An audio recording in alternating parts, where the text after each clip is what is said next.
Good morning, everyone.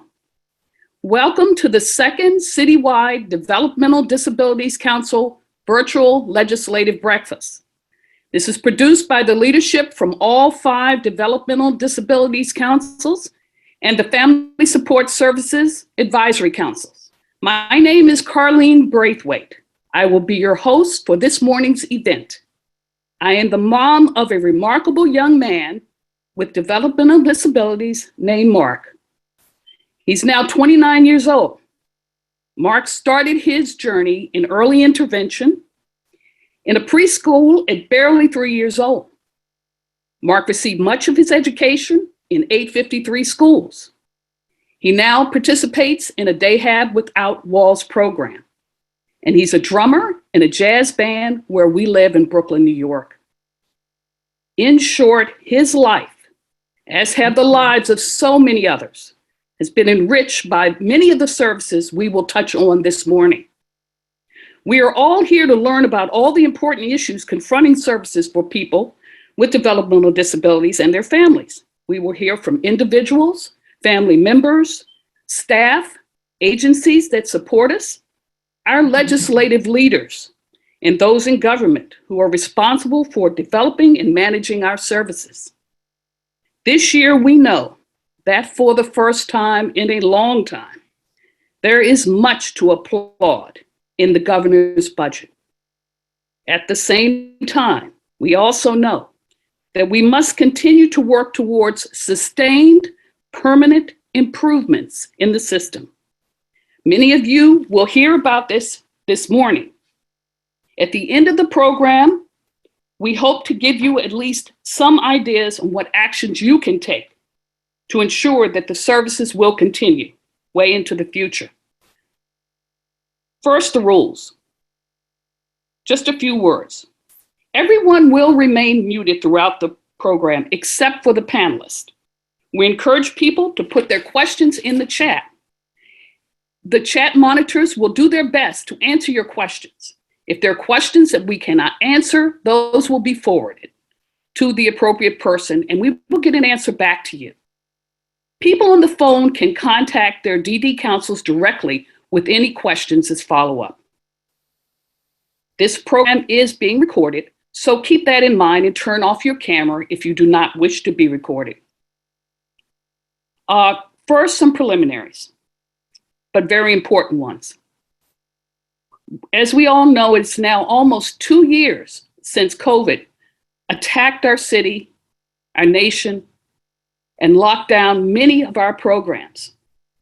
While we are now hoping that we will see sustained downturn in cases, we will never forget that we've lost over 700 individuals to COVID, and thousands of DSPs and staff were infected with COVID while they were assisting our loved ones and helping them through, and we lost many of them as well.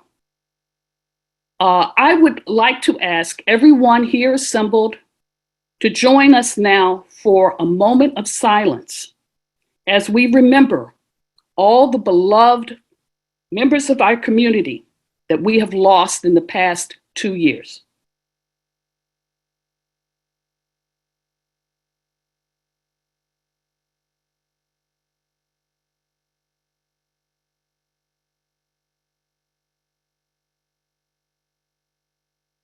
Thank you. And before we proceed further, we would like to also pause and reflect on the war now being waged in another part of the world, the Ukraine. We wish to express our heartfelt hope for a speedy resolution to these hostilities and a restoration of peace for all the people now suffering in that region. Now let's move to our program.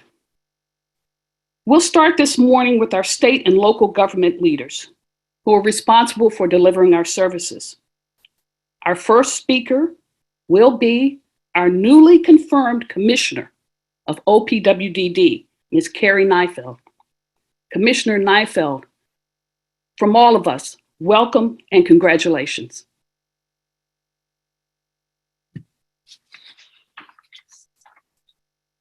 Thank you, Carlene. Thank you for having me here this morning. Good morning, everyone. Happy to be here taking part in this annual tradition. I know usually it's multiple different breakfasts, but I'm happy to be all of us together, in this virtual environment. There's so many people and I can't see, but I believe many of our partners from the legislature are on this call or will be on later. So I just want to say good morning to them and thank you to them, of course, for their partnership and partnership from those in city government who are on as well this morning. So it's a pleasure to be with you this morning talking about certainly my vision, for the future of OPWDD in this, very fortunate budget year that we are in as we approach sort of, the next phase of the process with the legislature submitting their budget proposals and then entering into negotiations. I'm very hopeful, that this enacted budget will reflect the importance of OPWDD and people with intellectual and developmental disabilities, through, very generous increases that the governor has proposed. It's been, it's been a very difficult many years between COVID and then some of the cuts that our system has seen prior to COVID. And so, with this new governor and this new administration, I think we're all feeling a lot of hope, and we're in a great position as we move forward into the next fiscal year. I think everybody's feeling it, and I think that, it's being reflected, how valuable, this sector and the work that it does and the people that it serves, are overall to New York State and to New Yorkers. I think it's the beginning of better relationships and the beginning of better understandings of the needs of the people that we're serving. So I will talk a little bit about the budget in a minute, but I also want to address, sort of the big ticket item, and that's always sort of first on my list and first on, what Carly mentioned this morning is, the dedicated folks who serve, who serve the people that we support, our direct support professionals, our clinicians, and all of those who work every day to support people with intellectual and developmental disabilities, and certainly want to acknowledge sort of the heroic lengths that folks went to throughout the pandemic to continue to show up to work, understanding how important their job was, and that, people did put their own health on the line. And I know that we did lose, many people throughout the pandemic. So I'm grateful, for their continued work and the continued way that they support people every day. And I think, over the last several months, we've had the benefit of the federal funds through the American Rescue Plan Act coming through to the state and, on the precipice of being delivered to providers that will go directly to our direct support professionals, to acknowledge the work that they've done over the last several years.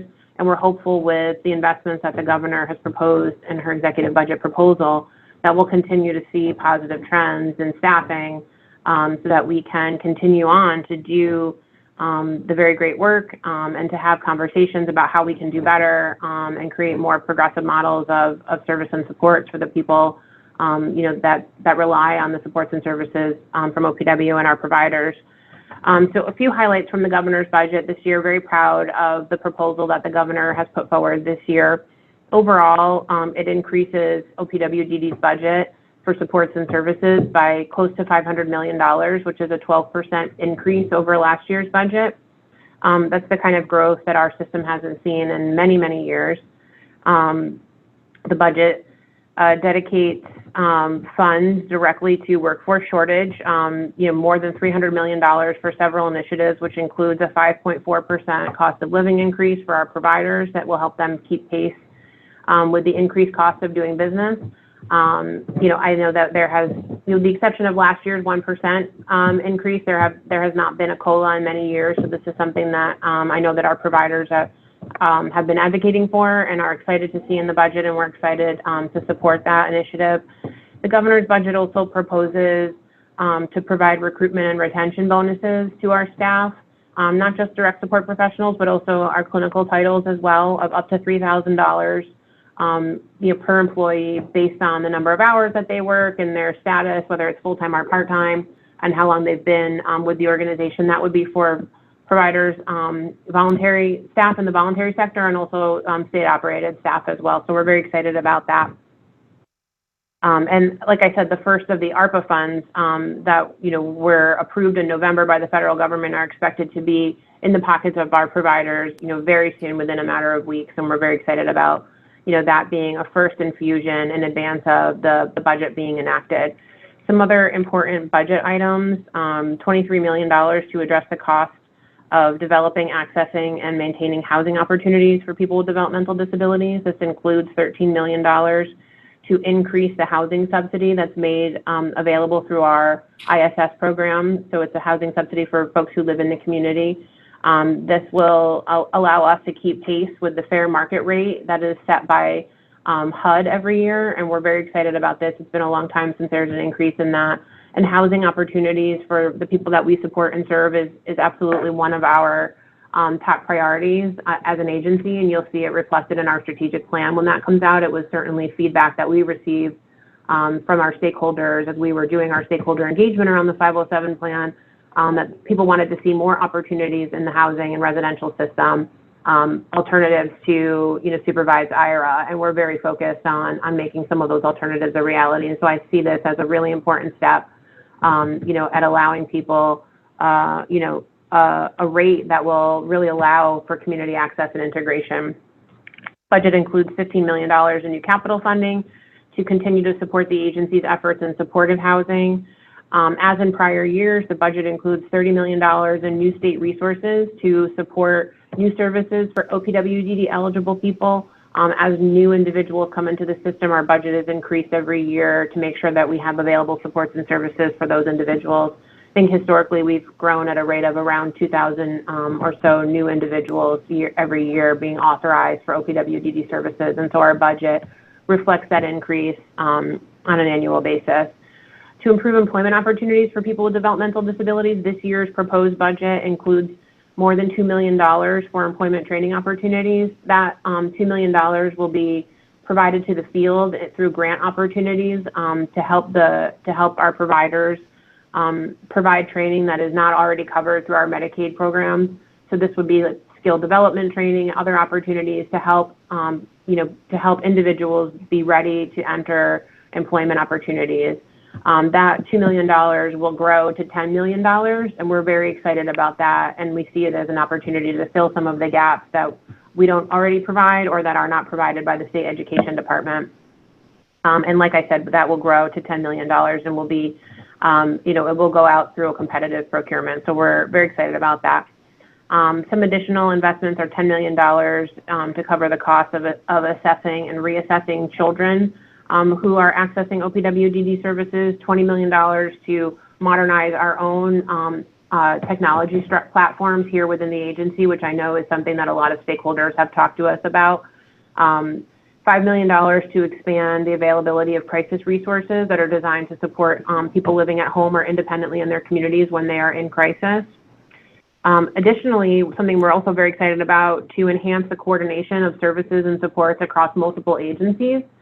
For people with disabilities, not just developmental disabilities, but disabilities overall. The governor has created and appointed the Chief Disability Officer, which is a person who will reports directly to the executive chamber and will be working across agency on major policy issues. Some of the issues I think she'll be focusing on are transportation, employment, housing. Again, some of the big policy issues that affect accessibility in general, accessibility and integration. And Kim Hill, for folks who don't know her, is a longtime advocate in this space, and we're very excited to be working with her on this. So those are some of the highlights of the budget, and certainly happy to talk through and answer any questions when I'm done, but I'll also talk a little bit about our strategic plan. Many of you participated in the stakeholder engagement over the summer that OPW undertook to really develop for the first time in a long time a comprehensive 5-year strategic plan. We've been working on the draft. Of course, changes in the administration, a new commissioner, new folks in the governor's office, a new governor. We've slowed down that process a little bit to make sure that we're still on track with all the appropriate items. But we anticipate releasing a draft of our strategic plan in April, mid-April. After the enacted budget, we wanted to make sure that we timed it right so that people could do, their budget advocacy and make sure they were focused on the budget, and then be able to turn to reviewing our draft strategic plan and certainly providing feedback to us about how we got it right and how they'd like to see it change. So we're very excited about that, and we'll do some extensive stakeholder engagement after that draft is released to make sure that we're soliciting everybody's feedback on that. Just in close, I know that I only have a few minutes to talk this morning, but just in close, I want to say that I'm, very excited about the opportunities that we have in this system. I think for the first time in a long time, and I think we can all agree that, there's hope, there's a lot of opportunity, there's a lot of momentum to move forward, to do things differently where we need to do things differently, and to better serve individuals with intellectual and developmental disabilities. And I think that we do that as partners. I think that we do that, through collaboration, through, true engagement, and making sure that the needs of the folks we support are, forefront in our minds. And, I think between the team at OPWDD, who, I've known for a long time and, think are fantastic, and our provider community, and certainly, the very active families and the people that we serve, I think we've got the right recipe to move forward with this very supportive governor. And I'm excited. I'm excited about what the next several months and the next several years have. So again, thank you to the DD Councils for having me here this morning, and I look forward to the conversation. Thank you, Commissioner. It's been a pleasure working with you. We congratulate you again, and we all join in your hope for the best as we look to the future. So let's proceed. We next have Lydia Ledniak. Lydia is the Assistant Commissioner for Early Intervention, New York City Department of Health and Mental Hygiene. Lydia?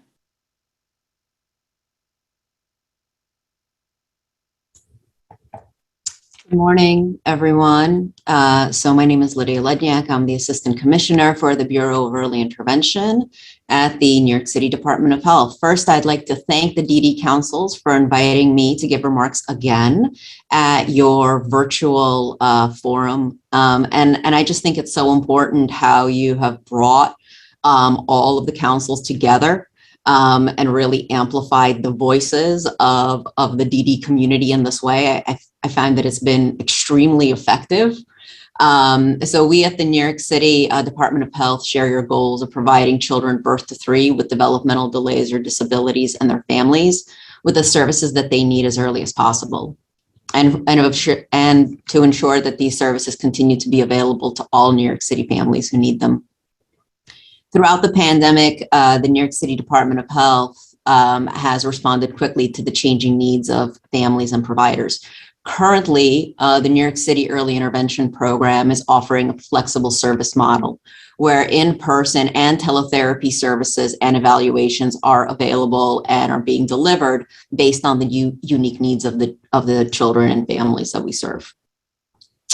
We have also ensured that services are delivered safely with provider vaccine requirements and enhanced reporting requirements to ensure that services can be properly and flexibly shifted when there are any confirmed cases of COVID-19, either in centers or in the homes or with providers or families.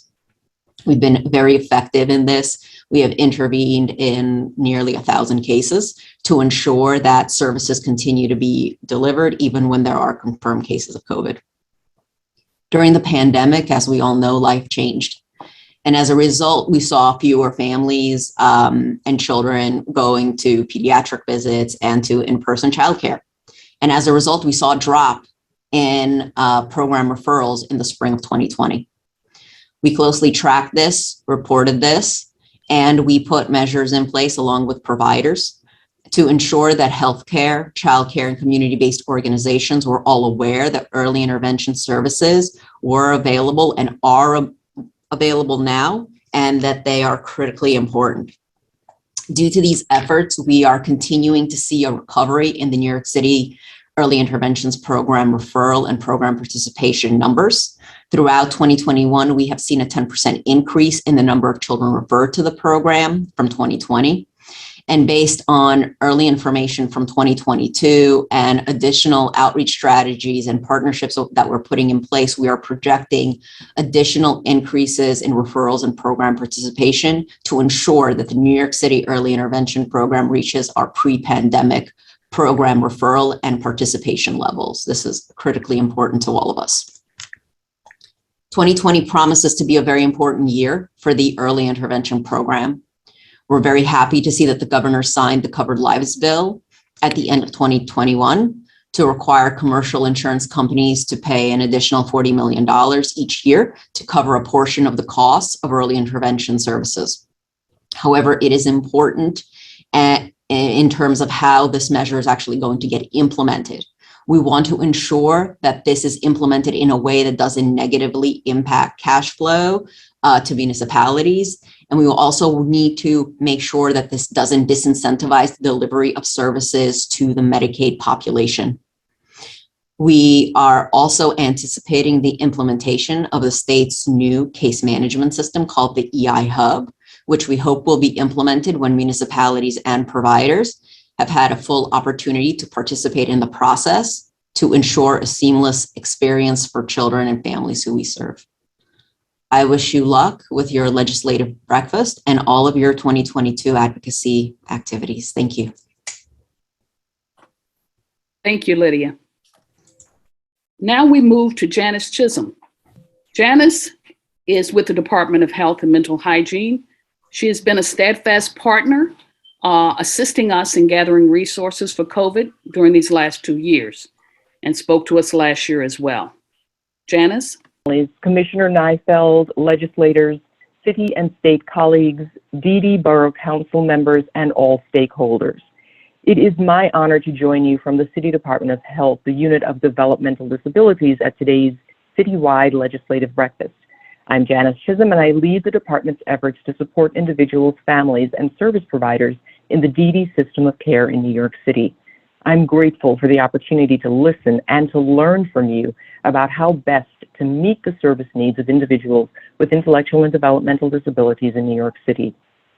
The Department of Health and Mental Hygiene's priorities for DD program funding include preserving funding and programs that sustain families, including family support programs, such as respite and recreation programs and services to children, programming that reaches more individuals, and programming that supports services for individuals with developmental disabilities who may not be eligible for similar state-funded or waiver services.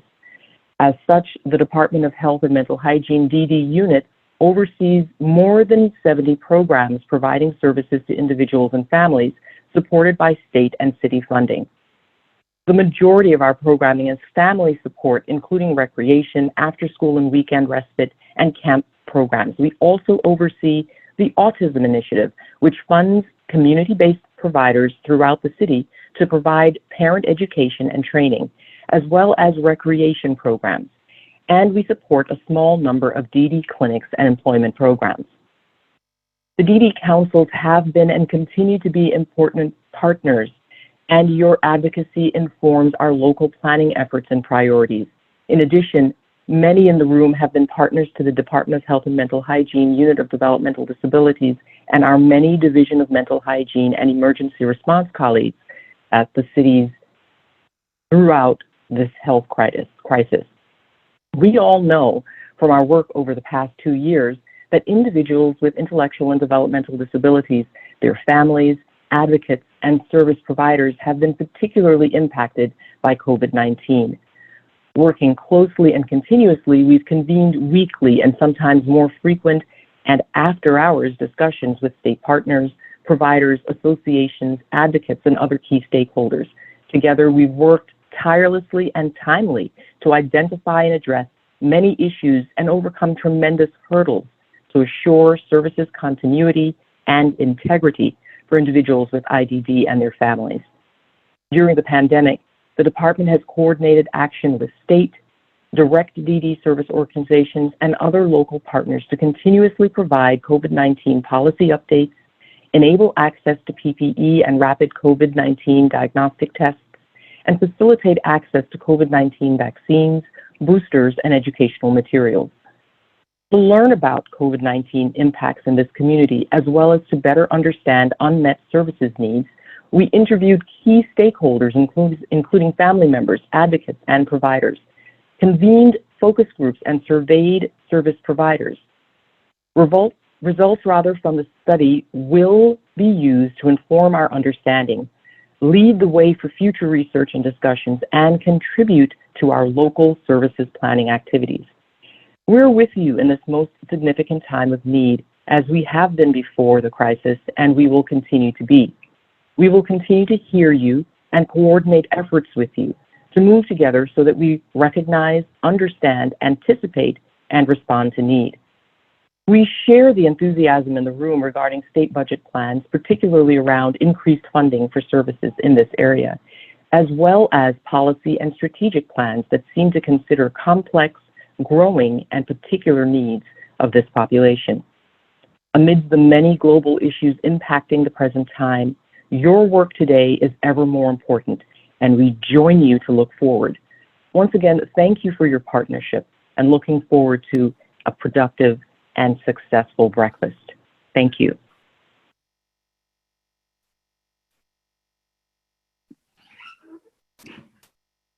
Hello, good morning. So I think we're going to move to our legislative leaders now. And up first, I believe we have with us our esteemed, our champion, Assembly Member, Tom Abenanti. Abenanti is chair of the Assembly Committee on People with Developmental Disabilities. Assemblyperson Abenanti, are you here? Good morning. Nice to see all of you. I've been waiting for you said this was a breakfast. I haven't seen any coffee. I haven't seen any eggs. What kind of a breakfast are you guys having? At any rate, nice to see all of you. We really need to work together. We have a real challenge ahead of us. For the last 10 years, we've had an executive who's declared war on people with disabilities. And now we have a governor who's paying attention, who's doing the right thing, but just not enough of it. I put in a 10-page analysis of the governor's budget. And when people look at it, they said, you're in another world, you're dreaming. Well, my feeling is, you shoot for the moon, maybe you'll get a few feet off the ground. And so that's the approach that I'm taking. And I urge everybody else to do the same thing. We all know, and I'm not going to repeat, that our biggest challenge is a workforce. And I think Target just announced they're going to be paying $24 an hour. So everybody's got a problem with workforce, not just us. But in our case, it is quality of life, and in some cases, life and death. So it's really serious. So we've got to work together really hard to make sure that every assembly member and every senator makes our cause a priority. I have yet to find any member who disagrees with us that we should be doing what we're doing. It's just not a priority because everybody has something in their district. Everyone is a chairman of a committee or a subcommittee or has some other crisis. And so they rightfully are focused on that. It's our job to make sure that this is one of their top priorities. And that's where I look to all of you. We've got 60 members in the majority in the city of New York. Please reach out to every one of them. I'm going to give you a pep speech. There's not much I can tell you that you don't already know. We're all facing the crisis. You probably have 20-25% of your positions vacant, just like everybody else. And that's the point we have to make. What I say is that means in a group home, when you have 4 shifts, you can only fill 3 of them. And so now you've got to take people from somewhere else. And that means there's no day program. That means that something else is not happening. And that's what's going on. And people that we have, our loved ones, can have a good quality of life with a little bit of help. And now that help is disappearing. One of the things that we did recently was we had a hearing on employment for people with disabilities. There's I think the numbers nationwide of 70% of the people with disabilities, with developmental disabilities, are not employed. And I don't know what the numbers are, but it's a large percentage of them can work and want to work. They just need the opportunity and the training and the help. And then, you know what? They can do something meaningful. They'll enjoy it, and they will be giving back to the community. They will be giving back to the community, make their lives better and the community's lives better. But we're not even there. We don't have the people to help to do that. Everywhere you look, we're short. So it's all about money. And we need to have that bonus come through. We need to have a cost of living increase, and we've got to keep moving forward, making lives better for the people that we care about. Do you have a question? Do you want me to talk about anything in particular? For those of you who don't know, I have a son with autism who's 22 years old. He came out of a great program, so I've seen what a good school can do. Okay, he's nonverbal, and his day programs right now are minuscule. They were closed for several weeks. He doesn't gain by being on the by virtual. I mean, that's not his thing. He can't. He might as well be watching TV if he's going to be doing virtual. And so he needs the day programs. And when he was at school, he was doing internships. Now there's no internships. Now there's no place for him to go work. So I personally feel it. I understand what everybody else is understanding. So I'm just saying we've got to work together. I just give you the charge. Please go out and talk to all my colleagues and ask them to make this one of their priorities. Assemblyperson, thank you so much for your remarks this morning, for always being here with us. We greatly appreciate your service. Pat, are you ready to move to the next speaker, who I believe is joining us virtually? Yes. And that will be Senator John Mannion, another great champion for us, Chair, Disabilities Committee on the Senate. So, John, I warmed them up for you. It's all yours. Thank you. Good morning. Thank you for having me, and thank you for all that you do. I'm Senator John Mannion from Syracuse, New York, and I'm the chairman of the Senate Disabilities Committee. Advocacy is never easy, and during a pandemic, it's even harder. So I commend each and every one of you for showing up, for doing the work, for helping to keep the momentum going.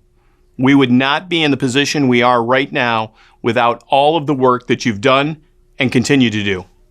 I hear you, my colleagues in the legislature hear you, and finally, we have a governor who not only hears us, but she understands. She gets it. And she's proposing a major cash infusion for this community that's long overdue. We're on the cusp of some major wins in this budget, but we have to keep pushing.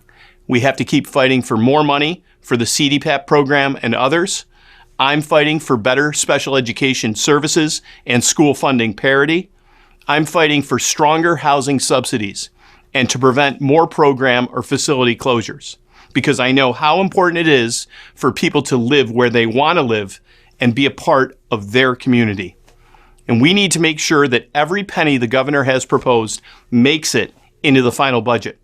I'm counting on all of you to reinforce these priorities and let folks know why this is so important. You are all my friends and my champions and my inspiration. Thank you so much for having me here today. Let's get this done. Keep up the momentum, and we can't take no for an answer. I'm fighting to make sure that these bonuses are permanent. Thank you. So now we'll move to the next part of our program. But before doing so, it is the time, as we face every other year or so, that we are losing to retirements individuals who devoted their entire careers to helping our service population. And we're going to mention just two of them this morning. And the first will be Assembly Member Richard Godfrey. And I'd like to say a few words about this Assembly member, and then I'll turn it over to Lisa to speak about another person. We all know Assembly Member Godfrey. He's worked tirelessly for Assembly District 75 in Manhattan. He's served over 50 years. He's, in fact, the longest serving state legislature in New York history. He announced that he will not be seeking re-election at the end of the year, but he's accomplished so much. As chair of the Health Committee, he has advocated for increased access, compassion for healthcare delivery. He successfully championed countless pieces of significant legislation. He's positively impacted healthcare policy. He's helped enact and has drafted legislation to ensure the access of children to healthcare, numerous laws to ensure the availability of equitable healthcare services to individuals who rely on Medicaid, including significant funding for durable medical equipment for those with disabilities. He is always out in front, and he's always been innovative and progressive. to improve healthcare delivery for all New Yorkers. Richard Godfrey will be missed, but we will be truly thankful for the indelible mark that he has made on the state and on our population.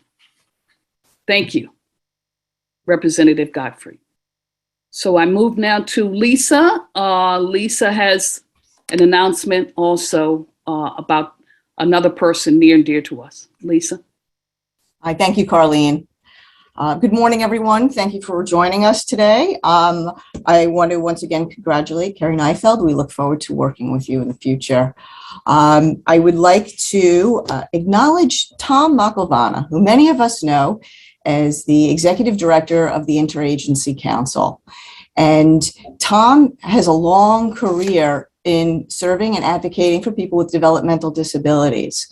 Actually, over 40 years ago, he started as a direct care professional, a DSP, and he worked his way up in the management and administration of organizations.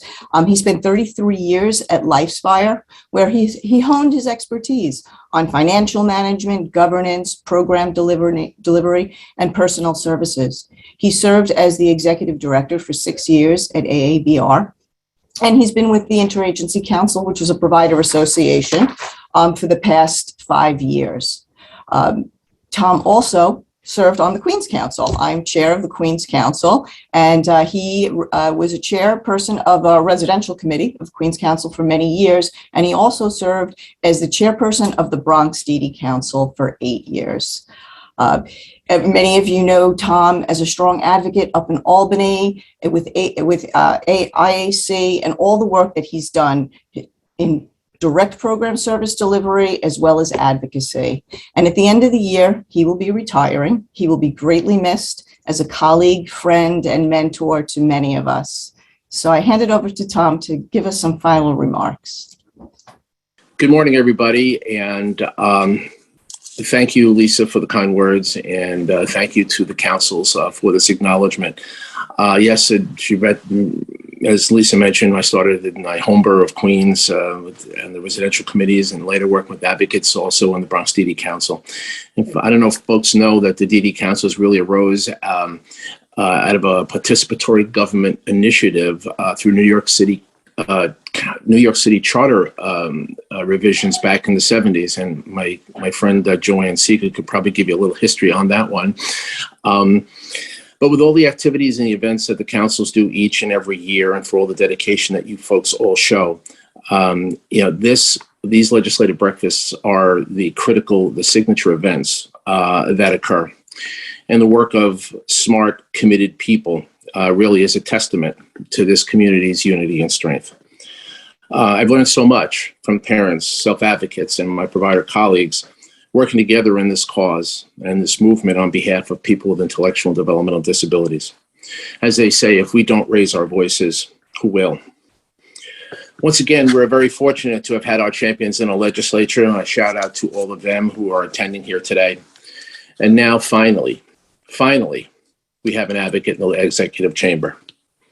For the first time in a long time, people with intellectual and developmental disabilities and their families are becoming a priority again. We are thankful to this governor for this budget, and we urge our legislators to support it. It's some little tweak in here and there, but we are grateful for what has been put forth. For our adult services, we now have a confirmed commissioner, Carrie Neifeld. Congratulations again, Carrie.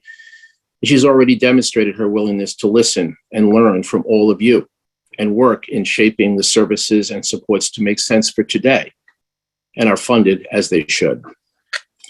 It was good to hear the commissioner of EI. We cannot forget EI and its importance in helping to set a young life on a positive foundation. But for our free school and school age programs for our schools, the governor has made a great start in her budget proposal. And while grateful, we need to work to ensure that every child in special education has the same environment and learning opportunities with sufficiently compensated teachers and staff and equitable funding for those 4410 and 853 schools, and get New York State back to meeting its legal and moral obligation to those children and their families. Finally, we can acknowledge how different this year is, and that is terrific. But we cannot forget how we got here. 50 years ago, in 1972, on January 10th, Geraldo Rivera walked into the Children's Ward on the Willowbrook Developmental Center in Staten Island.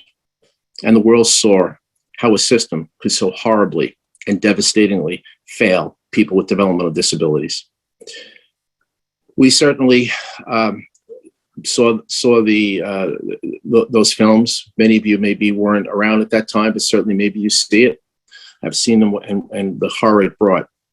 I always forget, I'll never forget, actually, Mary Bonsignori, one of who's no longer with us and one of the great parent advocates from the Bronx, talk about the time that she took her son Michael on subways, the ferry, and buses to Willowbrook to see if it was a better place for him. And to her very last days, she would cry every time she told that story. I also want to give a shout out to the Willowbrook Legacy Committee and the Staten Island DD Council for keeping this issue out there so that people who weren't around at the time understand where we came from. But the parents rose up then, and it reminds us all to be grateful for all the moms and dads who advocated not just for their own daughters and sons, but for all children and adults, and helped create a better pathway for people and for our society. Willowbrook was a touchstone moment for this community, but the struggle still goes on today. This has been and will always be part of the civil rights movement on behalf of people with developmental disabilities, where respect and dignity for people is a constant endeavor. We must carry those memories with us as we raise our voices, not just today, but always. So, ladies and gentlemen, it has been my privilege and pleasure to have worked alongside of you. Let us never forget where we came from and how far we need to go. So now let's just get back to work. Thank you. Thank you, Tom. Thank you. Thank you very much. Thank you so much. Turn right onto 67th Avenue. Before I turn the program over to our chairs, I just want to briefly summarize our program. We will begin with Queens. We will cover education and early intervention. We'll move to the Bronx for clinical services, to Brooklyn for self-direction, and to Staten Island for residential services. Leading will be Queens, and that's Lisa Veglia. Lisa is the chair, the DD chair in Queens. It's my pleasure to turn it over to Lisa now. Thank you, Lisa. Thank you again, Carlene. I'm Lisa Veglia, Chair of the Queens Council, and also the CEO of CUSAC. Once again, good morning, everyone. We will be starting with the key asks in early intervention and education. And I think a great way to start off this topic area is to hear from Assemblyman Benedetto. We have a video that he was able to share with us. Unfortunately, he could not be here. Good morning, everybody. I'm very sorry I can't be with you today, but you are in my heart. We may be talking about mayoral control at a hearing that I'm at right now, okay? But the 4201s and the 853s are never far away from my heart. That is the truth. You know, we tried to pass a bill last year to give you guys some help. It didn't work out. The governor said no. But the governor now is aware that we're very serious about what we're doing. And we have a budget that is going to be coming out in about 2 weeks. I think, and it's not definite yet, but I think you're going to be very happy when it comes on out. I know you have concerns about the 11%, and will that continue in future years? And we are appropriating money, suggesting that some sort of a committee be set up to talk about this rate. So now that it's not going to be a one-year thing, it's going to be a multi-year thing, and we won't have to worry about this in the future. I know you're worried about keeping money and creating a reserve fund. And we're trying to do legislation that will allow you to do just that. The plight of your schools has existed for a long time. The knowledge and the awareness has not really been as consistent as it should be up here in Albany. It is now beginning to get there. Fairness, a stable workforce that must be needed, is on the forefront. And you are to be congratulated for your ever persistent advocacy for your schools and for your children. Okay, it is the right thing to do, and it is beginning to be realized by many of my colleagues, and most importantly, by the second floor, the governor.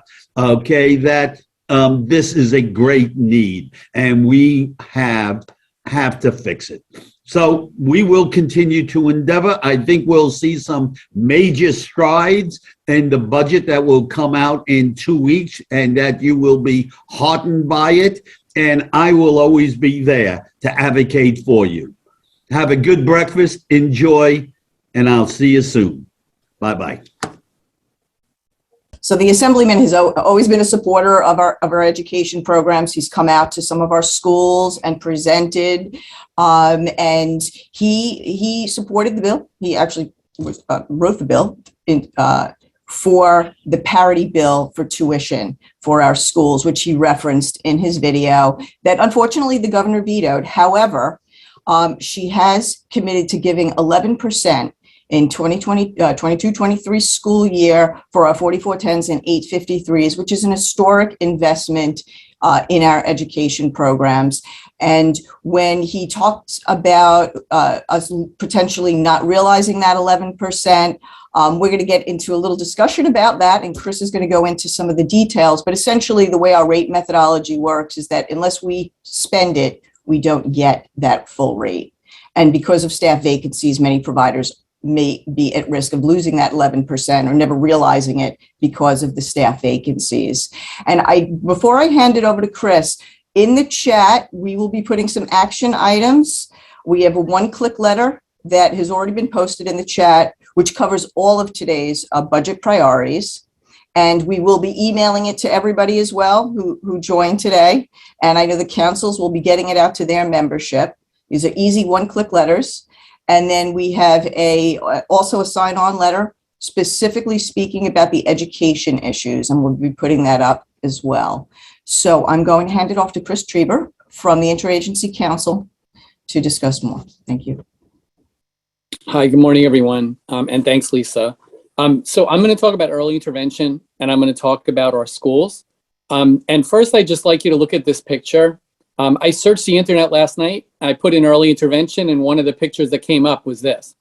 And I think it's really important to remember that this service is about infants and toddlers with developmental disabilities and their families. I think sometimes that gets lost in the equation.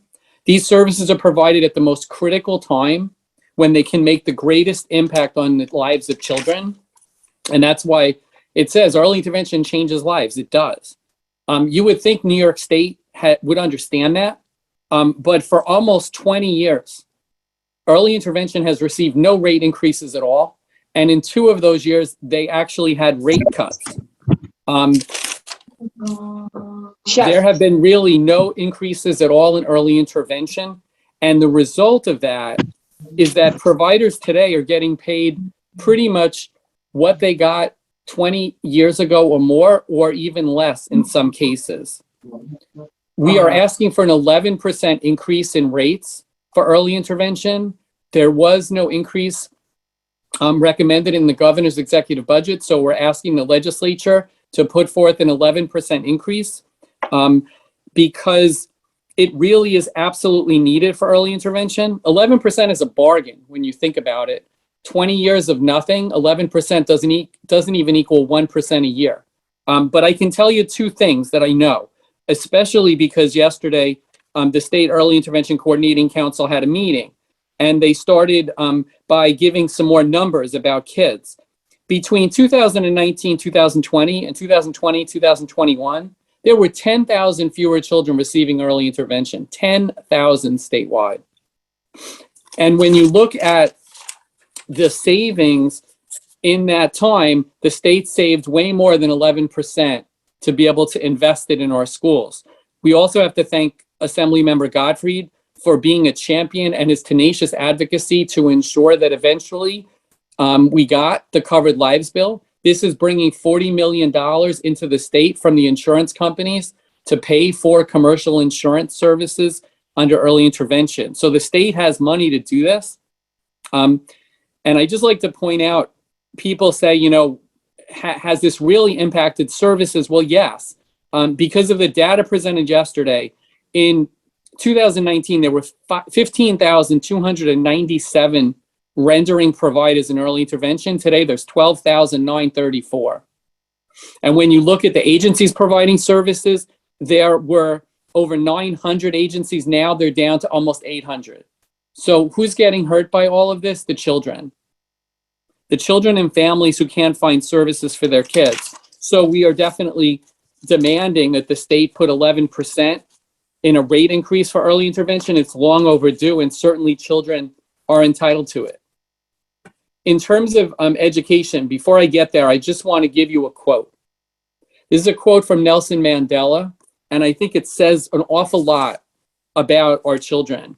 There can be no keener revelation of a society's soul than the way it treats its children. 11% is a bargain to deliver services and change lives for kids. So we'll move on to education. And like Lisa said, we are really very happy that Governor Hochul recommended a $240 million increase for our schools. That 11% tuition increase is great. It's a fiscal commitment to our schools and our children. Our parents demanded that last year, saying invest in our kids. That 11% needs to get to our children, needs to benefit our children. And like Lisa said, because of the tuition methodology, the way that our schools get funded, there are very significant limitations because the methodology is old, it's archaic, and it's broken. The methodology has to change. But right now, the schools are under that methodology. And so they need to spend 11% within 1 year. Most people say, how can you not spend 11%? Well, that chart shows you why.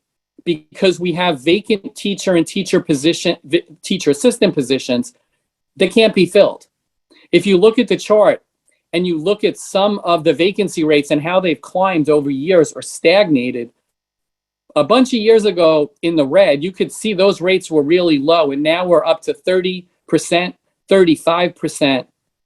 That's way too high. That means that 1 out of every three children in our schools have more than 1 teacher a year. But what's even worse right now, schools are getting no resumes. And so they don't have anybody to hire. So they can't spend that 11%. If they don't spend the 11% in 1 year, the state takes it back from our schools. And then it readjusts the tuition. So what happens is our schools can't even hire teachers in the future, even if they came, because their revenue has been reduced. An archaic system has to change. Then you look at their cost screens. These screens are set up so that our schools don't get any more money than school districts. I mean, that's laughable, quite frankly. But anyway, the schools have to spend 70% of their money on direct care and 30% on indirect. The 30% is fixed cost. It's property. It pays for the building. It pays for insurance. It pays for the utilities. If you don't spend 70%, that 30% gets reduced.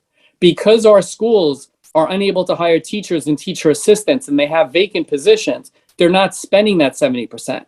Because of those 10,000 children in early intervention that never got services that probably haven't shown up yet, those children are not in preschool. Our schools are under-enrolled. So we're calling on the legislature to enact changes that would allow hold harmless provisions if schools are under-enrolled because children are not there, or they're unable to hire staff because of the significant staffing vacancies. And then the third piece of this, if a school has to file what's called a waiver appeal, meaning that they have to ask the state to give them more money to pay for the children who are in their school. Our schools don't get enough money to teach the kids. They get enough money based on the tuition for that year. If school suddenly has a lot more children who need speech therapy, for example, the agency has to front that money. No one's giving it to them. And then they have to appeal to the state and say, we need that money back. If they make that appeal, their rate is frozen. Those schools get no increases, no 11%, no 4%, no increases until a decision is made. That's not right. And so schools need to be given an interim plus rate, and then they need to be getting those increases after that. The other really important piece of this is that we do need a methodology reform. We are supporting state education departments ask for $1.25 million, which amounts to 2.5 over 2 years, to work on finally getting a tuition methodology. And we also are asking an establishment for 4410 programs to have a reserve fund. Those are critically important. And then we also want to make sure that the governor's great proposals to address the teacher pipeline problem across the state includes our schools. We know that if our schools aren't mentioned and it just says public schools, our schools won't have access to those things. So I've thrown a lot at you. It's kind of a lot of technical information. There will be a sign-on letter that will outline those fiscal measures that I talked about. But I think it's important to remember that 11% is not going to change this picture. 11% is not going to immediately erase a salary disparity that's grown for years and years by the state failing to fund these schools adequately. The salary disparity on average is more than $30,000 between what our schools can pay and what a public school can pay. Our schools are losing teachers every single day. I got an email yesterday from one of our schools that lost 2 more teachers. It's becoming dire for our schools. And so this 11% is a down payment to make up for everything that's been lost. It's a start, but we have to make sure that our kids continue to get equitable funding. And so at the end of the day, there's really 3 principles that are at the heart of our advocacy. These 3 principles drive everything that I spoke about. And they really are central to everybody in the state saying that our children are valuable, that they're worth an investment. 1, we believe that every single child in our school is a public school child. Every single child is placed there by public schools, and they're entitled to equitable funding like every other child who attends public school in the state of New York. Every single child in our schools have a right to have a certified special education teacher teach them. They have a right to certified teacher assistants and clinical staff so that their IEPs can be fully implemented. And 3rd, New York State has an obligation under federal law to guarantee that every single child who has an IEP, who needs special education services, has a seat available that's going to provide them with the education they need. Our schools are part of that continuum of services. Our schools are suffering right now. They don't have teachers. They don't have staff. There are classrooms currently closed throughout the state that could be open if we had those classes. If New York State doesn't act to sufficiently fund these schools, they will not be able to provide the services to kids, and they will be in violation of federal law. They need to act right now. And so again, in closing, I say the same thing I said before. Listen to what Nelson Mandela said about how important the children are. There can be no keener revelation of a society's soul than the way it treats its children. And we hope that there is going to be a fundamental change in the way that early intervention and preschool and school age services are funded in the state. And we ask all of our elected officials to be champions, to advocate for that, and to remember that it's always about our children. Thank you.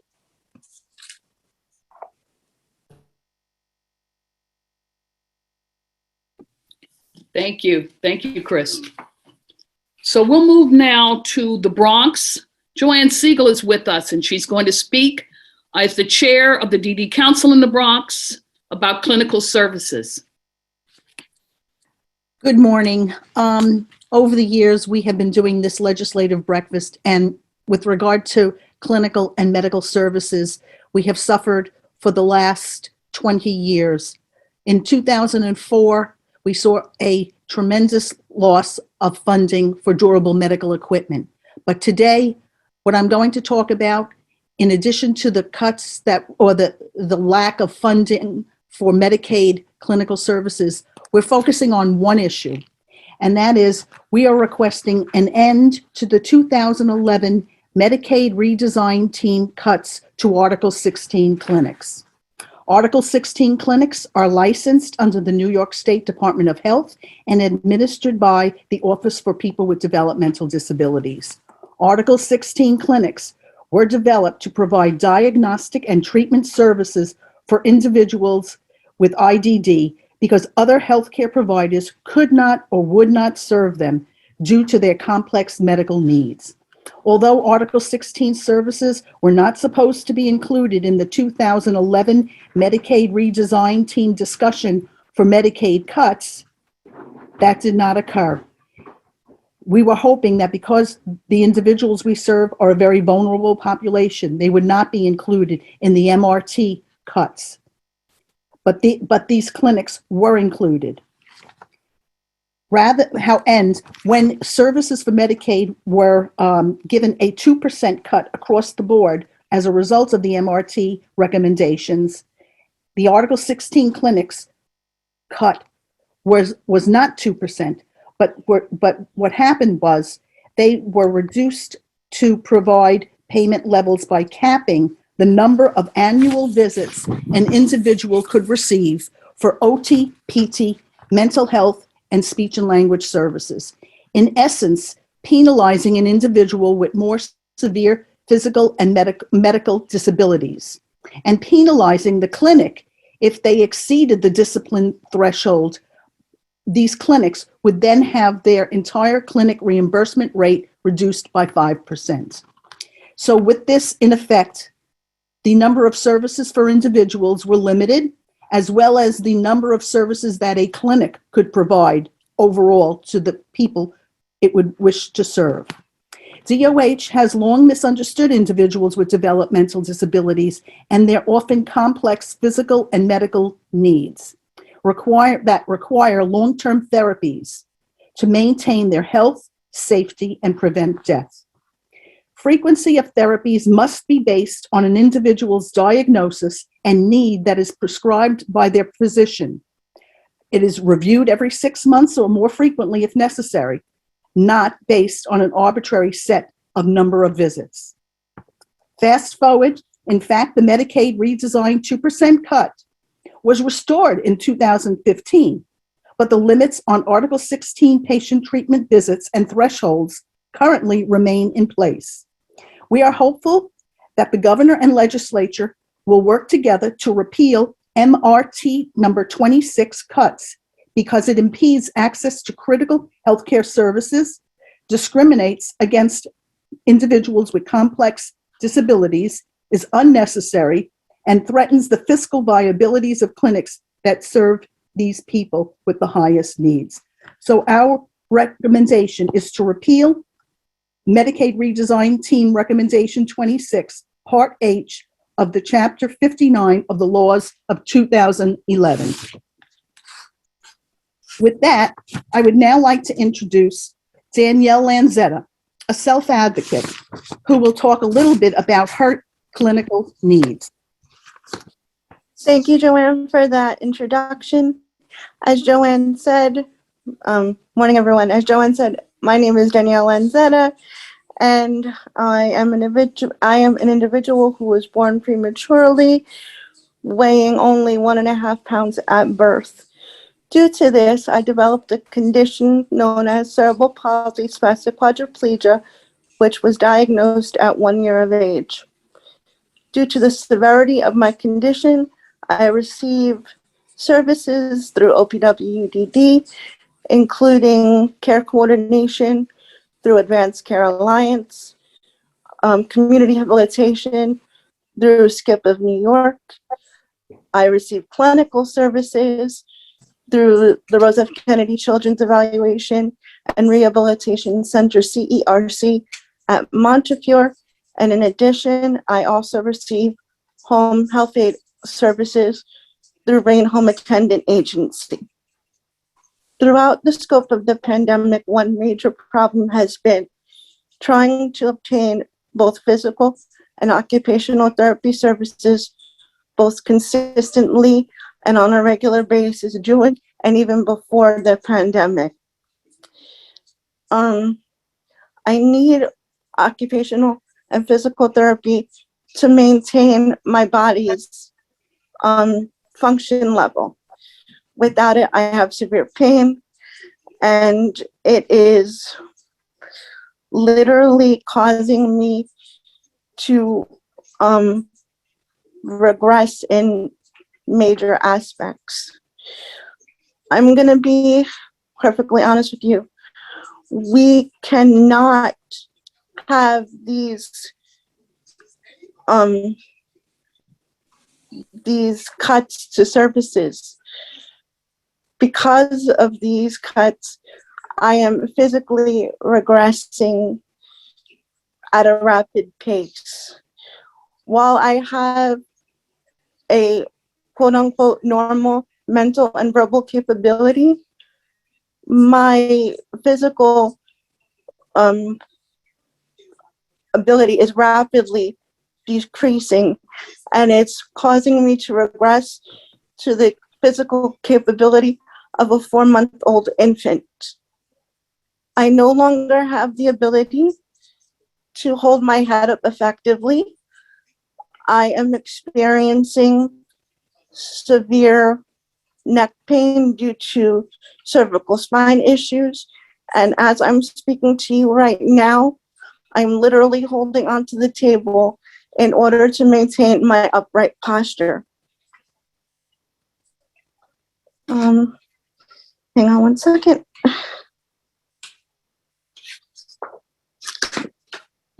Oh, wait. Nana, can you help me with this? The pages are stuck.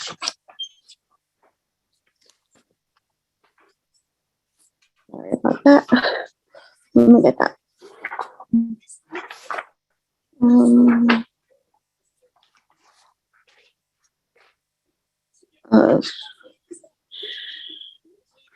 I want to take a minute to show you a little bit about my home life and how I am able to overcome not so an ideal situation with regarding to my current living situation.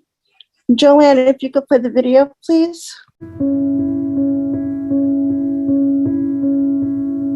I remember my daughter when she was young, she was in a walker and she was walking by herself. She was holding herself up and she was walking, which I just felt was so heartwarming for me.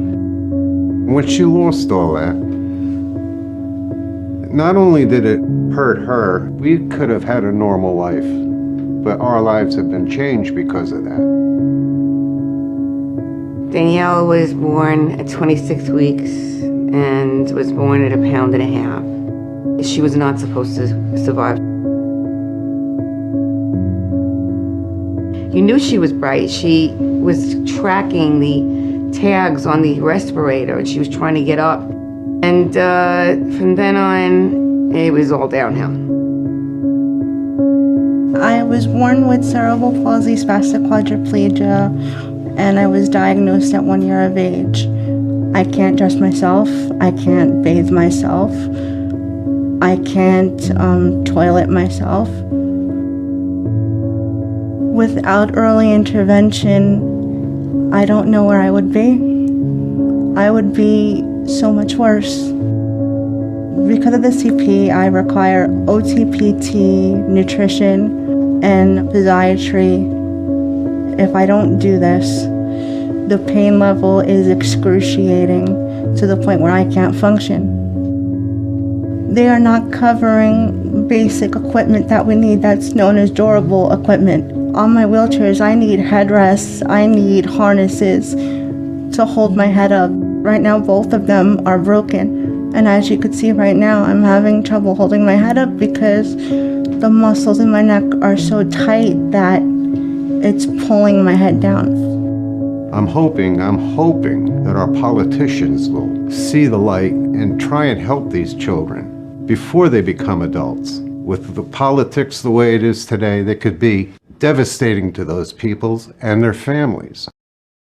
when I look into my parents' eyes, I see love, I see protection, and I see hope.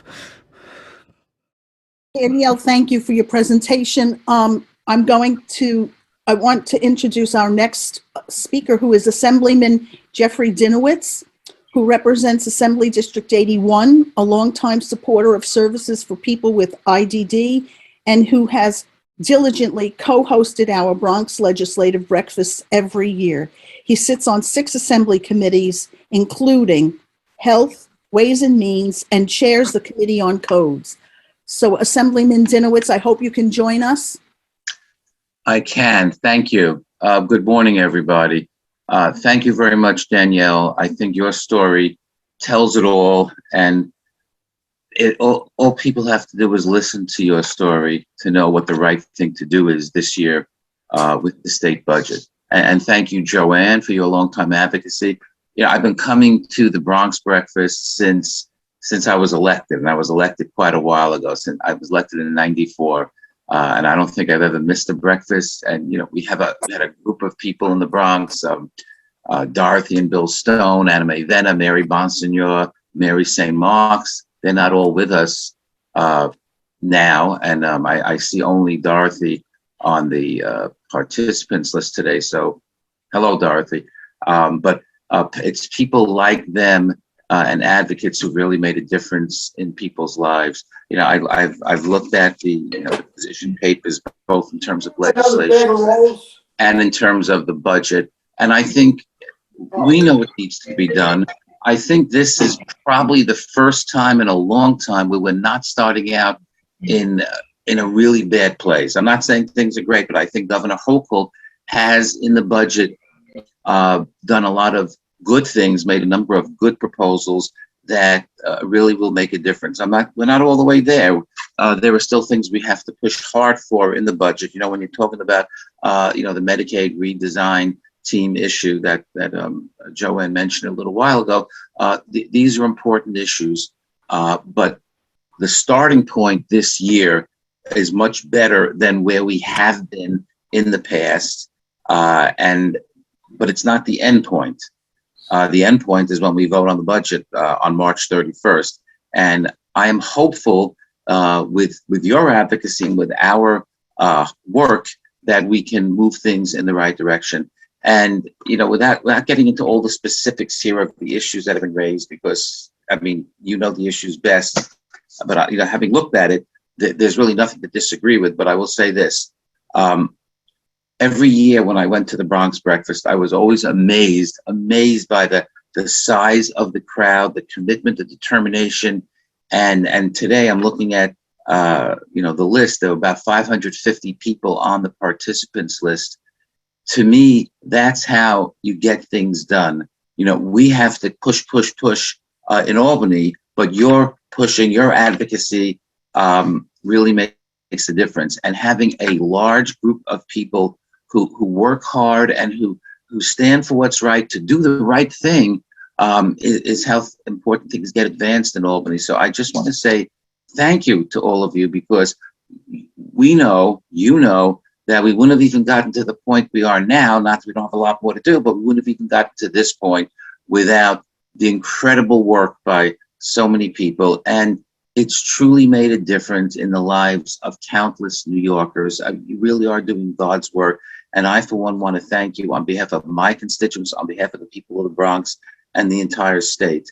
And I look forward to continuing to work hard between now and the end of March to try to achieve the best possible budget outcome.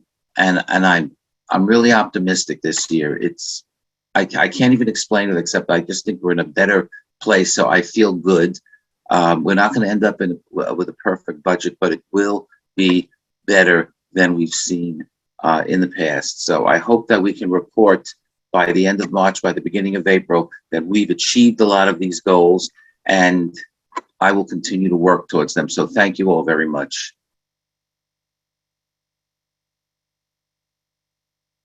Thank you, Assemblyman Dinowitz, and again, for all of your support. We really, really appreciate it.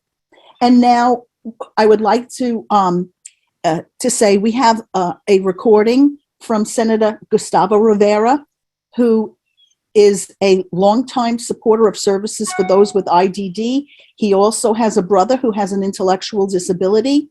He chairs the important health committee. He could not be with us today, so remotely, so he sent us this recorded message. Hello, everyone. This is State Senator Gustavo Rivera, representing the 33rd District in the Northwest Bronx, Chair of the Health Committee in the Senate. I want to thank the Bronx Developmental Disabilities Council for inviting me today to this annual legislative breakfast.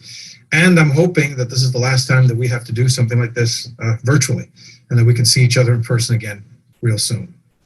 Now, I want to talk about a few things. First of all, Governor Hochul's budget proposal.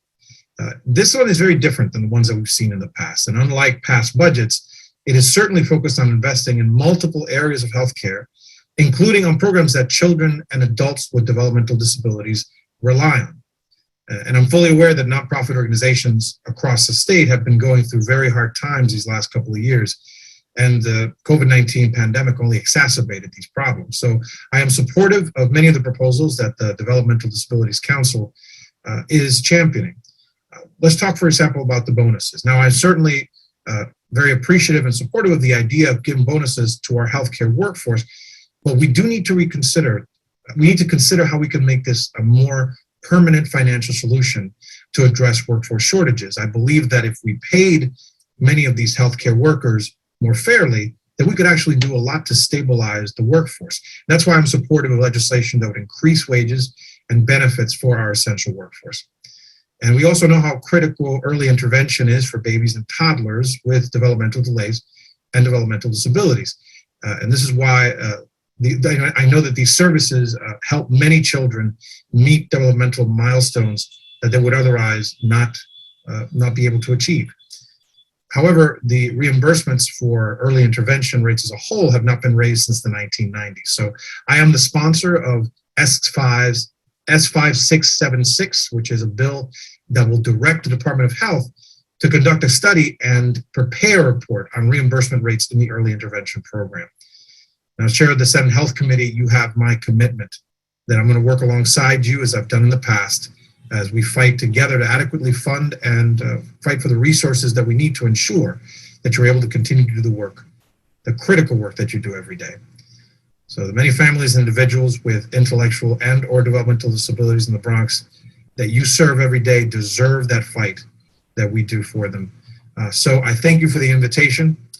I hope that we can do this in person real soon. But most of all, I thank you for your continued service.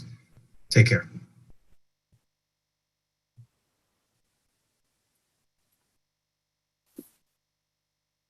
Okay, thank you. Thank you, Joanne. Thank you to the Bronx.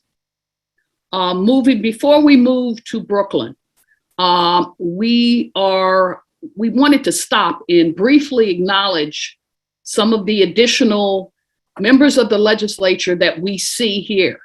So forgive me if I miss anyone, but I'm going to try to acknowledge everyone. We're so grateful for you being here with us this morning. We know that Assemblyman Dinowitz is here, and we see David Wilpern. We see Michael Cusick, who will be speaking later, I believe. We see several offices, Stacy Beffer Amato, Charles Fall, the Office of Assembly Weinstein. We see her Chief of Staff. We see the Office of Assemblywoman Frontis. And I believe it's Anthony Batista for her. And we also see the Office of Senator Holman. If I've missed anyone, I apologize. We'll try to acknowledge everyone we see. And again, we thank you for being with us.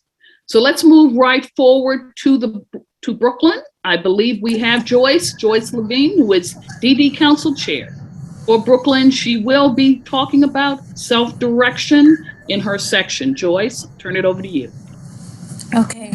Thank you, Colleen, and good morning and welcome to everybody from the Brooklyn DD Council and the Brooklyn Family Support Advisory Council. We appreciate this opportunity to speak, and we would also like to welcome and congratulate Commissioner Neifeld on her appointment. We're most grateful to Governor Hochul for her support and recognition of our community For over 10 years, our services have been neglected and forgotten. And we know that from the Senate and Assembly people we've spoken to today, we are back on the calendar and back in the room. And that's a wonderful, wonderful thing for our community, our services, and the individuals we serve. We deserve it. Unfortunately, Senator Roxanne Prasad has been called away and is not available to speak. And I don't want to delay things any further. So I'm going to introduce Jennifer Teisch, who's going to talk about self-direction and individualized services. So Jen? Hi, good morning, and thank you so much for having me here. I'm Jennifer Teisch from AHRC New York City's Department of Individualized Supports. We support self-direction, we support non-certified housing, and self-advocacy. Matt, do you want to run the video first? My name is Henry Houghton. I live independently through self-direction. I lived in my apartment for about 8 to 9 years. I moved here in 2014. Self-direction affected my life because I didn't have that much independence yet. I actually do a lot of great things here. Like, my favorite is actually doing the dishwashing, and also I love doing the washing my clothes a lot all the time. Is really great independence. So I love doing those a lot. I'm also a performer as well. If you guys want to, I'm actually also part of a group called Epic Players. It's a theater group that's people with disabilities. I'm performing at Lincoln Center again very soon, so in April though, so it's going to be great. It's fun to perform at Lincoln Center, so it's really, really fun. So Lincoln Center is really great. So if you guys are theater people, come join Epic Players. It's a great place to be at, great to bring your talents to. It's a great place to be at.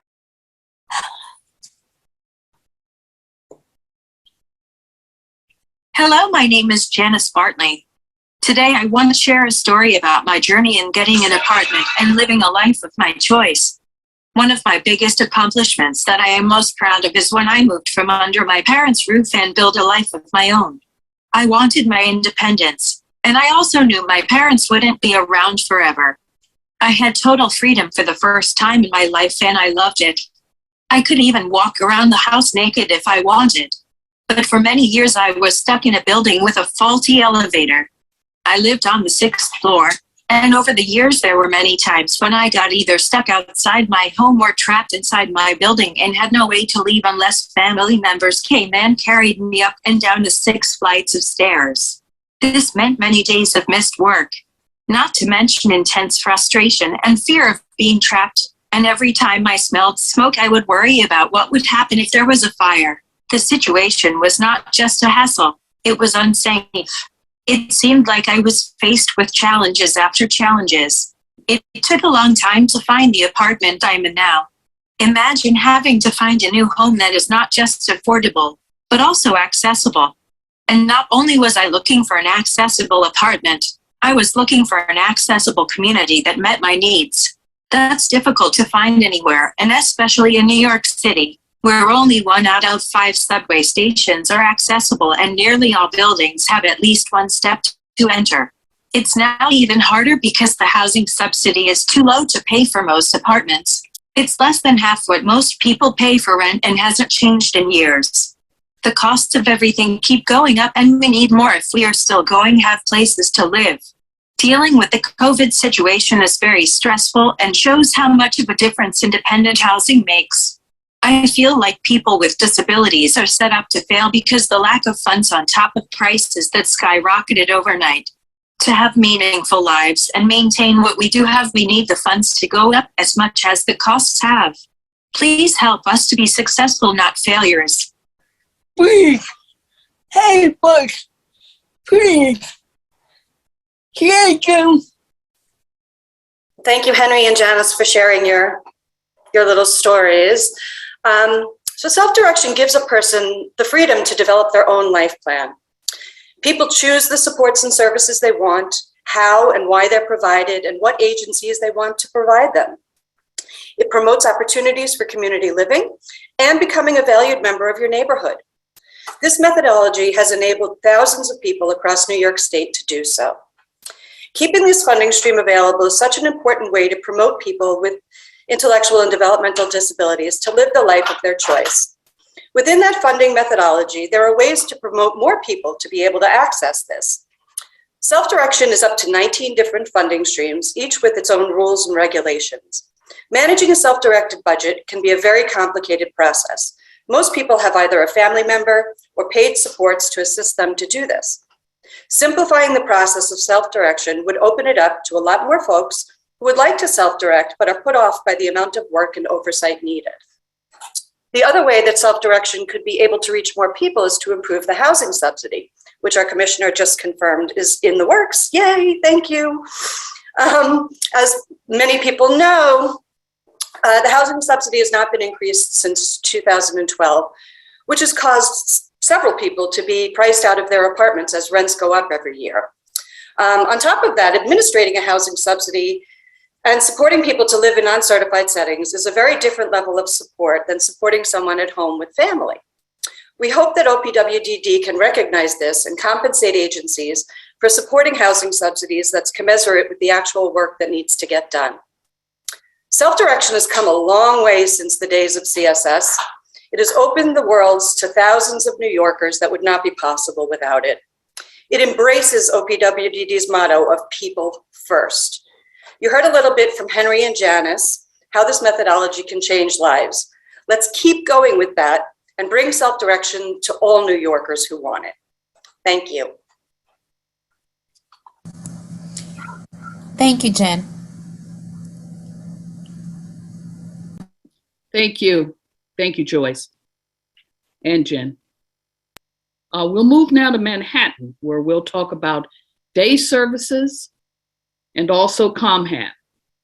So we are here with Kathy Kelly, the chair of the DD Council in Manhattan. Kathy? I'm here, and thank you, Carlene, and good morning all, and thank you all for joining us this morning. I'm Kathy Kelly, and I'm chair of the Manhattan DD Council, and I am also the Associate Vice President with AHRC New York City. We are extremely grateful, as my colleagues have said, to see that the governor's proposed executive budget includes several items so desperately needed by our community. This is a great start, but remember, it is a start.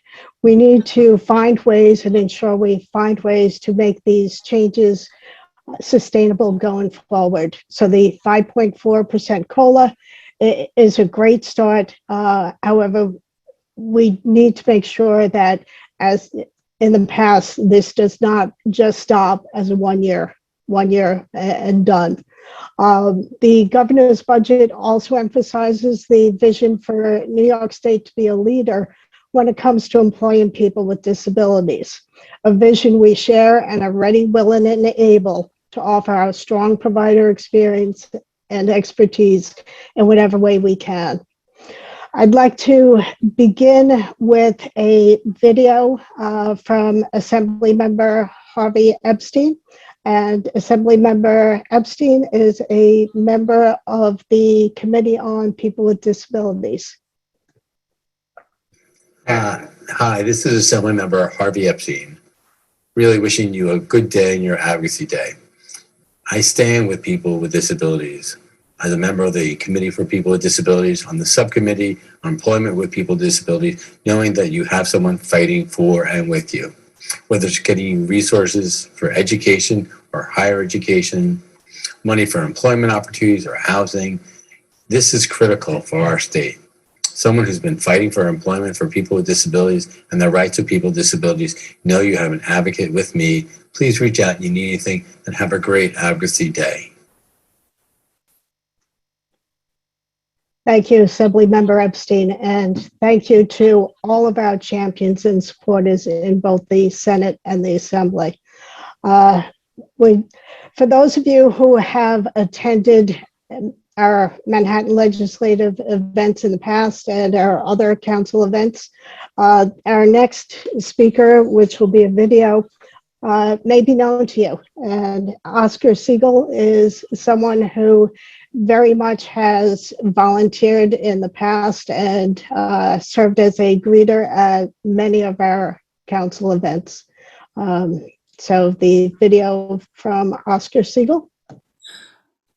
My name is Oscar Siegel. I live in my own apartment in the Bronx. I have 2 live-in caregivers, Mia and Lewis. They get free room and board, including utilities and groceries. They're on from 7 p.m. to 11 p.m. in the evening, but they're not on overnight. They're there overnight in case of an emergency from 11 p.m. to 7 a.m.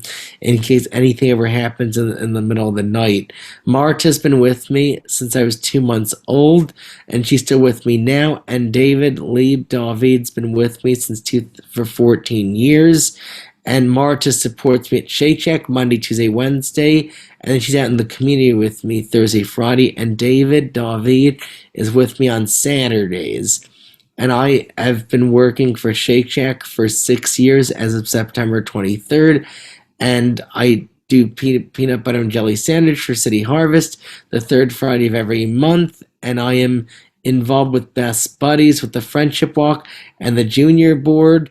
And I am an ambassador for Best Buddies. And I think my staff should get paid more than usual because of the budget that's changing. And I'm hoping that the other thing I wanted to mention is that I love living in my own apartment, my own life, and I've been living there since 2007. And pass it on to Ray. Okay, thank you, Oscar. So, Oscar has a really full life. He does a lot of activities, as you can tell, and the main thing that makes that possible is his direct support professionals.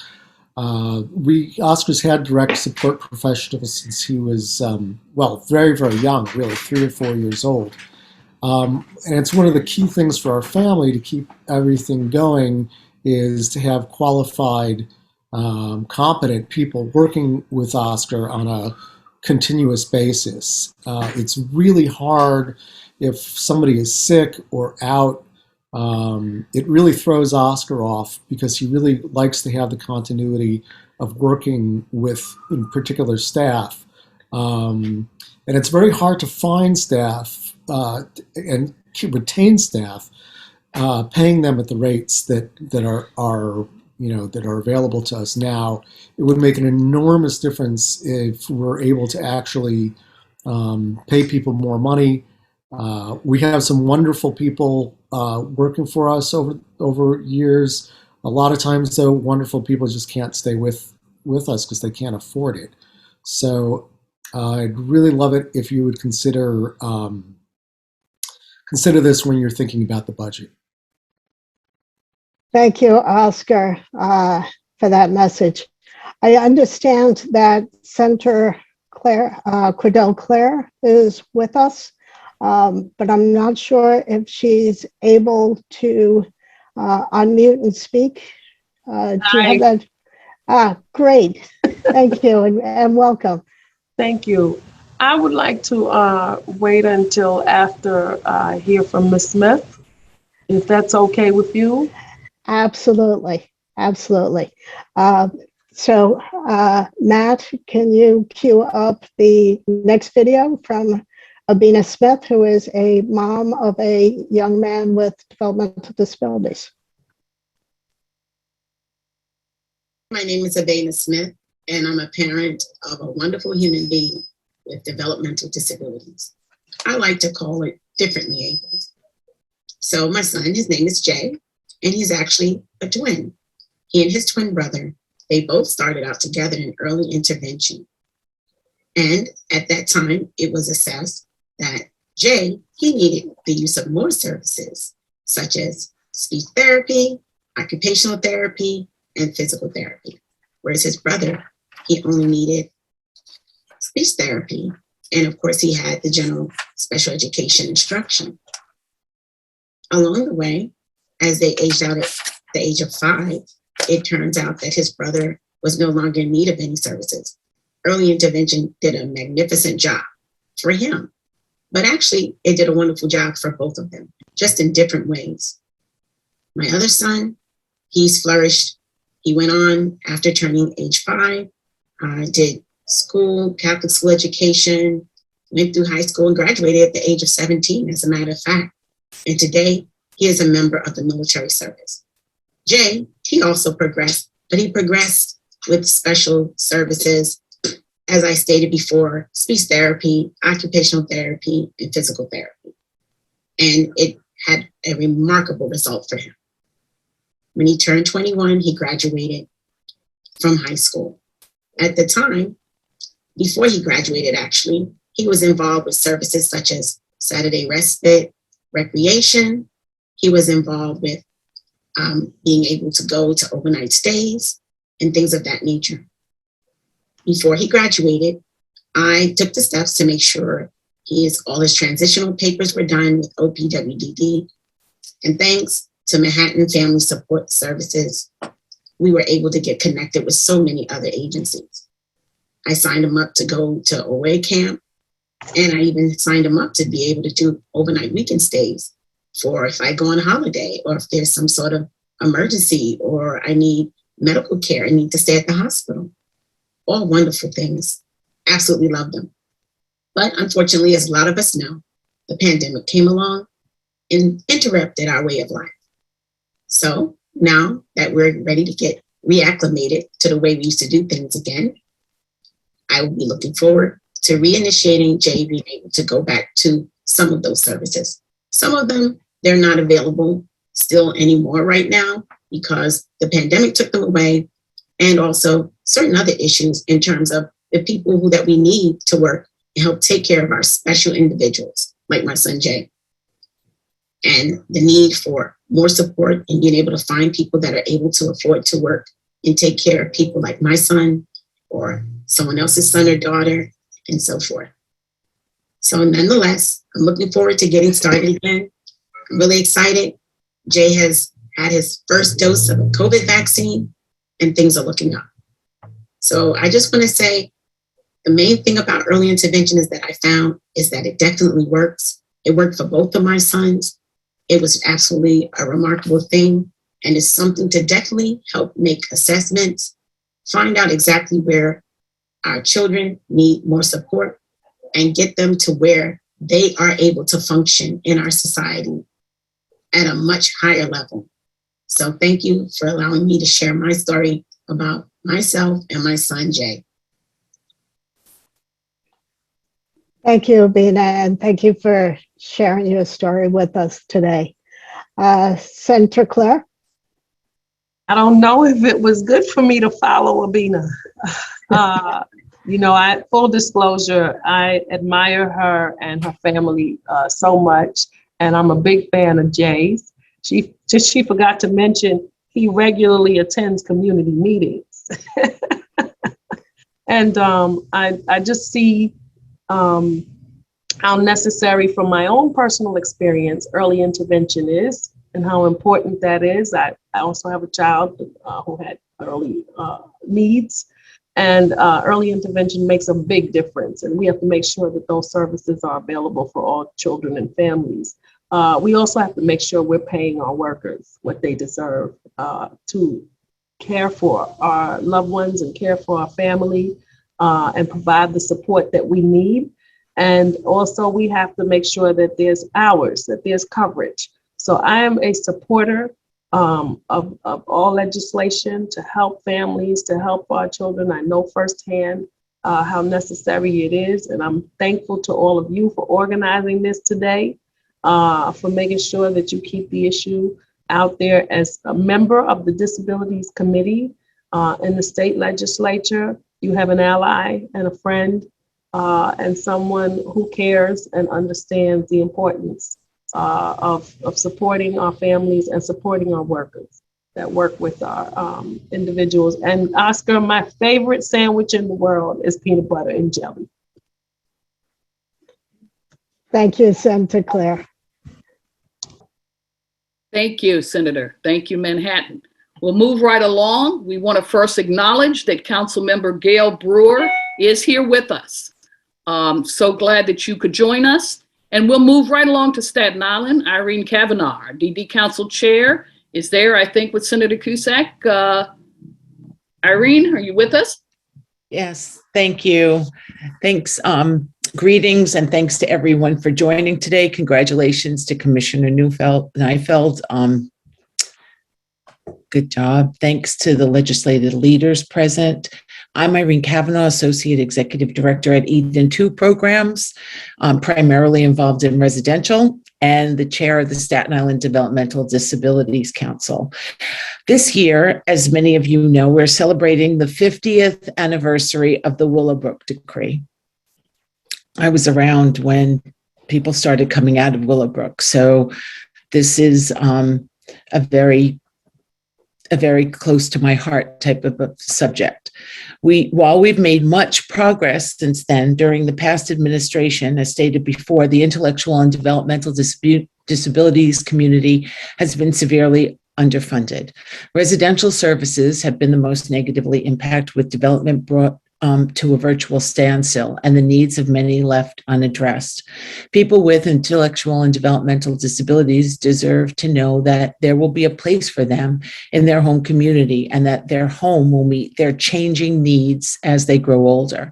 Their families deserve to know that their sons and daughters will always be safe when they're not able to care for them any longer and will enjoy a rewarding life.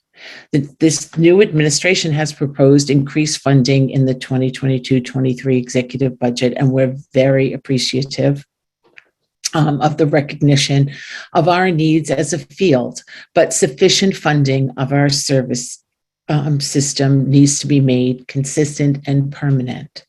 Individuals and their families need to know that there will be appropriate, sustained, and sufficient funding. As the late Assemblywoman Betty Connolly said, we're only one budget cut away from Willowbrook. This quote is even more potent on the heels of years of underfunding and on the anniversary of the Willowbrook Decree.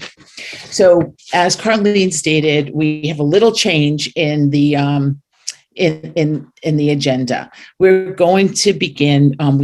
We're going to begin and hear from Assemblyman Michael Cusick.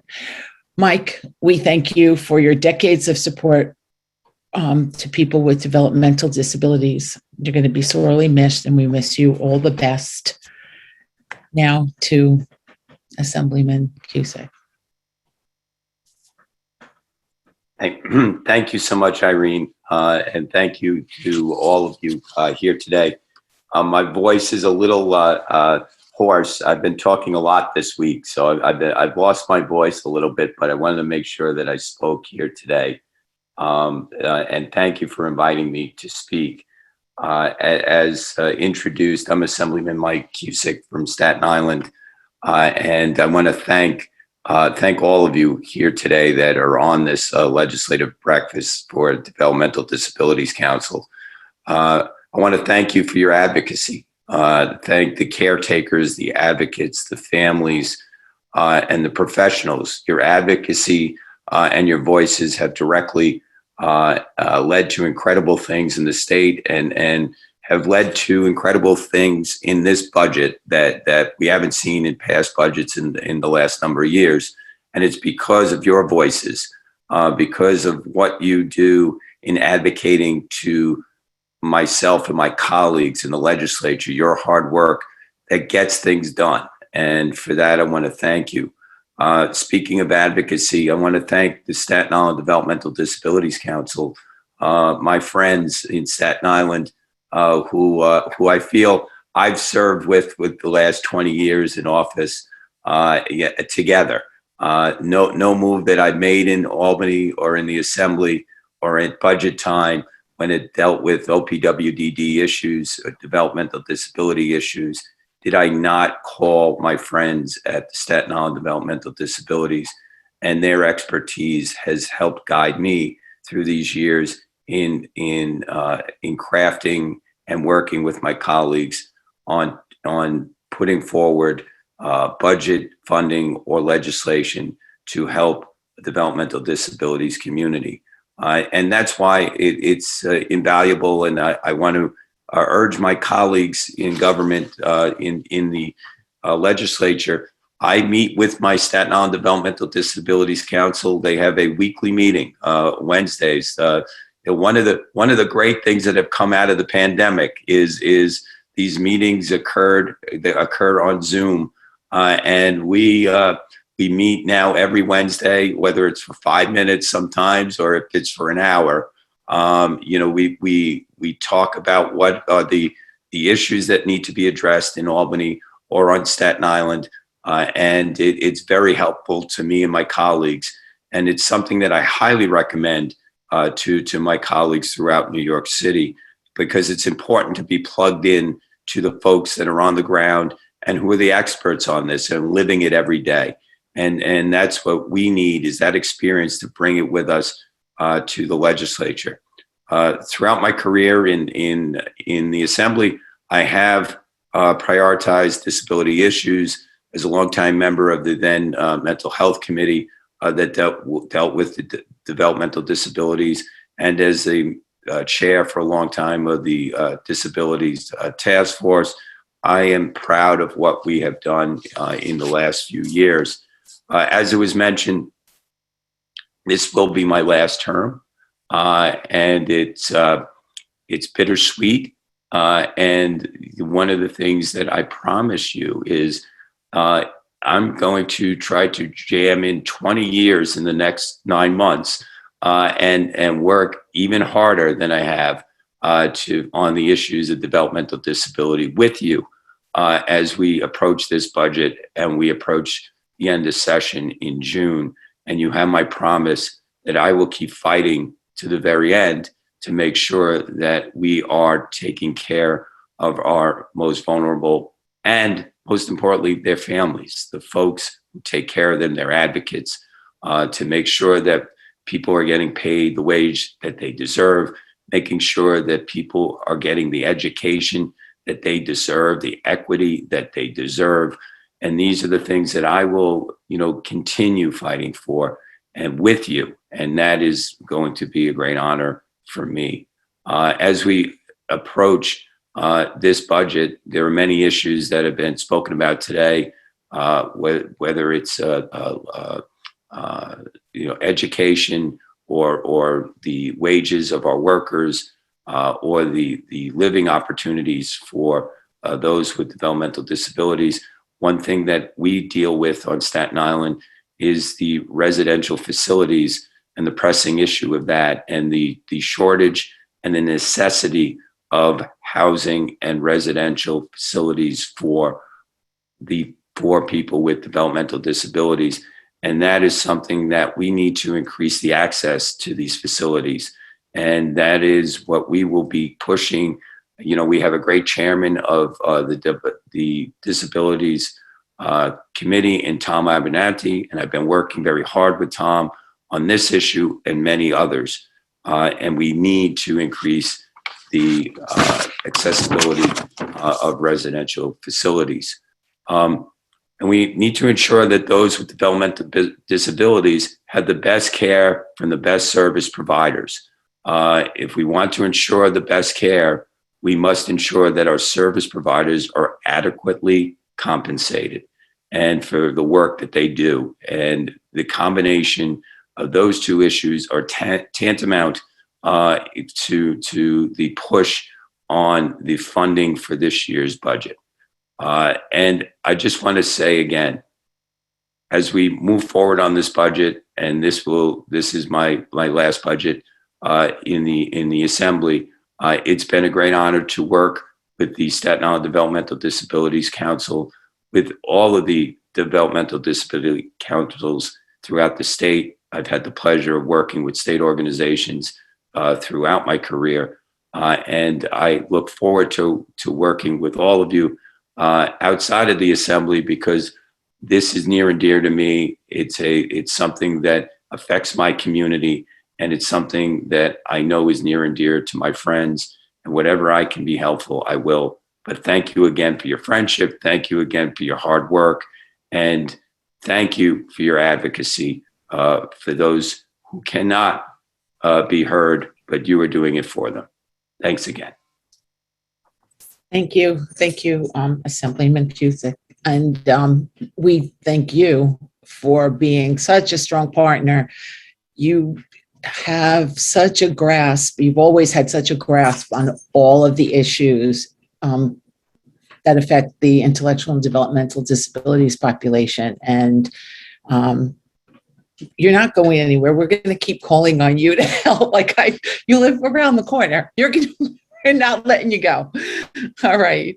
Thank you so much. And as the Assemblyman mentioned, and as everyone knows, the direct support professionals are the backbone of our service system, especially in residential programs. So now you're going to hear from Michael Itemi, who has dedicated his life to helping others as a DSP.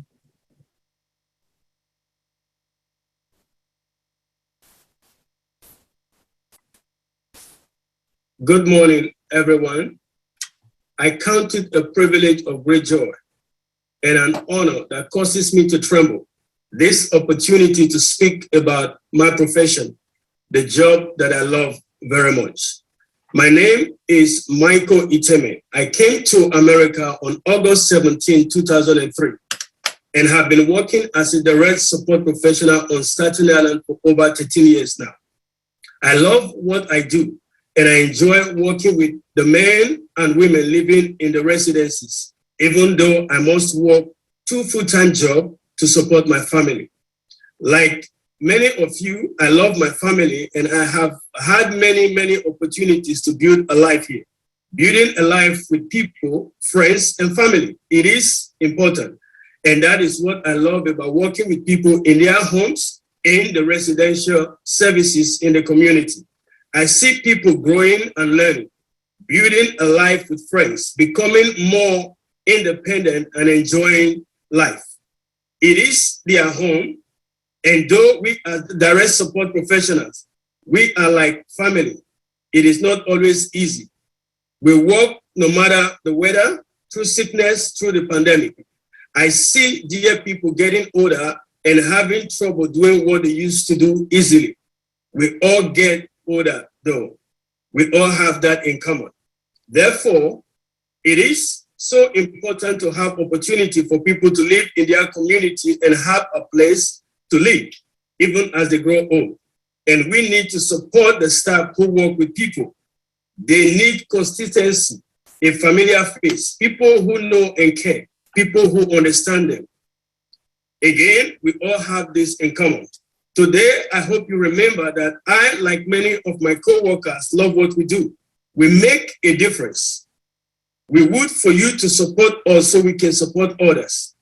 I hope you remember what opportunity residential setting offer people, the choice and the freedom that residential means to many.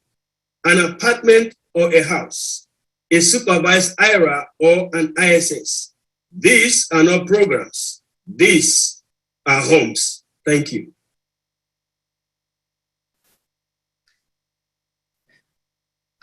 It's always special to hear directly from the DSPs. The last 2 years have been very trying, and I have to tell you that I say this all the time, but the DSPs that have come into work every single day, every single shift, working double time, I say I'd go into a burning building with them because they've been our heroes all the way through this. Speaking next is a past chair of the Staten Island Developmental Disabilities Council and current Vice President for Residential Services at AHRC, Michael Weinberg, who will highlight our issues and offer recommendations for solutions. Mike? That's 3 mics in a row. That's right. Thank you, Irene. And Michael, thank you for sharing your story, reminding us again the importance of our direct support professionals, dedicated men and women who keep our homes going, and presenting the critical needs of the residential services system. We need to be clear that this does begin with our DSPs. Everything we do starts and ends with our workforce. We've heard from a number of people today that there will be bonuses for staff in this year's budget, for staff who work throughout the pandemic as essential workers, risking their life, their own health, their lives, their safety, and that of their families to take care of others. While these bonuses are encouraging and we're happy to see them, we do need permanent increases, and we must increase the starting salaries for new staff to attract people to this profession. We agree with many of today's legislators in saying increase the bonuses and make them permanent. In addition to this, we have a number of other issues for residential we'd like to discuss. First, we ask that OPWDD work with families, self-advocates, and providers in developing a person-centered approach to attaining residential services to ensure access to the full range of options, including certified, non-certified, and self-directed residential opportunities. Additionally, we ask that OPWDD work with provider agencies and families to consider how current vacancies can be used to best meet the needs of people on the Certified Residential Opportunities List, called the PRO list, while also ensuring that people with emergency and increased medical or behavioral needs will have their supports funded accordingly. We also ask that OPWDD work with providers to better understand current housing availability so that appropriate and timely placements can be made. After all, one size does not fit all. When I first started working in this field over 30 years ago, New York State was well known for the services and supports. It actually were a beacon to the rest of the country, if not internationally, for the services designed to support people with IDD and their families. We went on to foster choice, inclusion, person-centeredness, person-directed services. Never imagined we'd have to remind people that one size does not fit all in 2022.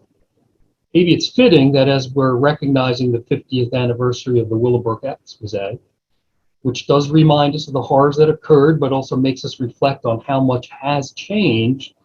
But it also reminds us, or helps us to remember, that there was a time when OPWDD and our legislators, our government, were true advocates and allies for people with IDD.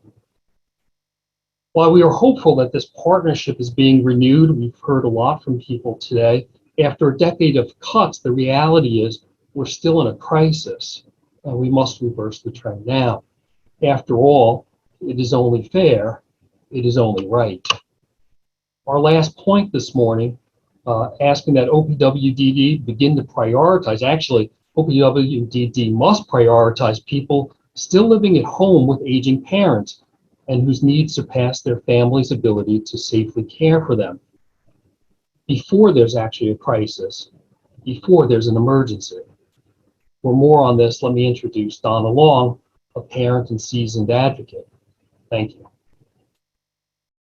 My name is Donna Long, and I am the proud mom of Janine, a 44-year-old woman diagnosed with autism. My day began today, as it has every day for the past 44 years, worrying about the future for Janine. My daughter, like so many others with intellectual developmental disabilities, have lost their quality of life. Our world has been tremendously altered. For the past 2 years, Janine has had no day have program. She sits in front of a computer screen 4 hours a day, having a Zoom day have. There's no socialization, no interactions with friends or staff. Most days she can't sit the entire time. She will constantly get up and walk around. My husband and I have had to rearrange our work schedules to ensure that one of us is home with her. This lack of service is a result of the workforce crisis. For over 2 years, Janine hasn't had her ComHab service either. In prior years, it was difficult to retain ComHab workers. Now, with the workforce crisis, it's impossible. As a result, she has not gone out to do community activities. Once again, she sits at home. Another issue is residential opportunities are non-existent. My daughter, as I mentioned, is 44 years old, and she is still living at home.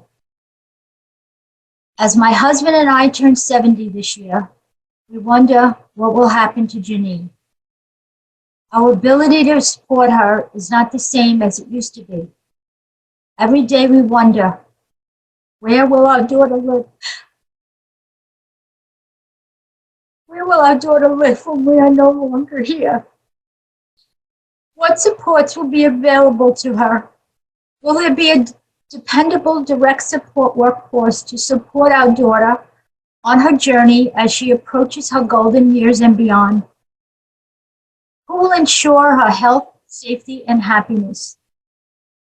I've been advocating for over 42 years, and I will continue to do so.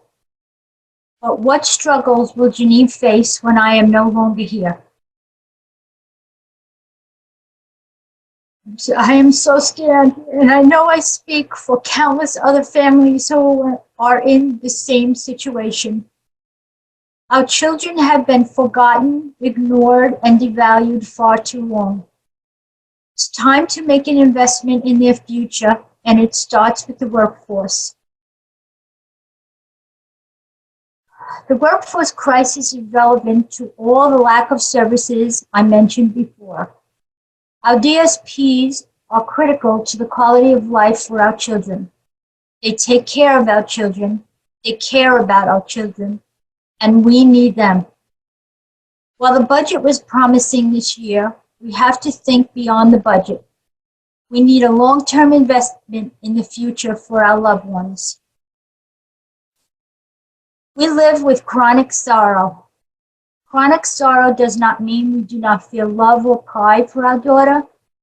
Feelings of love coexist with sorrow. Feelings of concern about the future make us think the unimaginable. We ask ourselves, when we are overcome with fear and uncertainty, is it best for our daughter to predecease us so we can leave this world without worrying? This may sound extreme, but is the result of feeling hopeless and helpless. Unfortunately, this is a common thought among so many in our situation. My husband and I want Janine to live in a society and feel safe and belong to a community where she is accepted and valued. We need your help to transform the service system. Our daughter and hundreds of thousands of individuals like her across New York State are depending on all of us. I will end my day today, as I have for the past 44 years, worrying about the future for Janine. Thank you, Donna. I know that it was difficult to share such personal feelings, but I think that yours is just an example of how way too many parents feel. So we appreciate your opening up and sharing with us. Colleen? Okay. Irene, does that That's conclude? That's it. Okay. So everyone, I know we've run over a bit. We thank you for sticking in with us.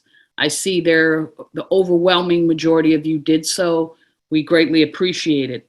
So to wrap up here very quickly, we want to thank everyone who came today and who helped us present this. We know that these services are critical for people with IDD and their families. We want to encourage everyone to become involved in their DD councils in their individual boroughs. We want to encourage everyone to speak up and to advocate. And we do have some actions that we think that you can take.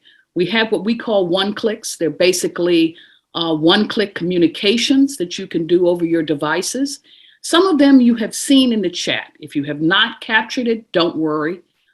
We will be having an email blast to each and every one of you who signed up with us so that you can take a look at those one-clicks and hopefully decide to advocate through them. They are streamlined to make it very easy for you to communicate directly with your individual senators and assembly persons to advocate for all the service issues you heard outlined today in all of the areas, residential, of the clinical services, and the permanent rectification of the salary issues for DSPs. So we really encourage you to open up that email and take that action. I want to conclude. I want to thank all of the committee members here who worked so hard for many, many weeks putting this together. I want to thank Pat Barrientos and Matt Estep for helping to bring us all together here virtually.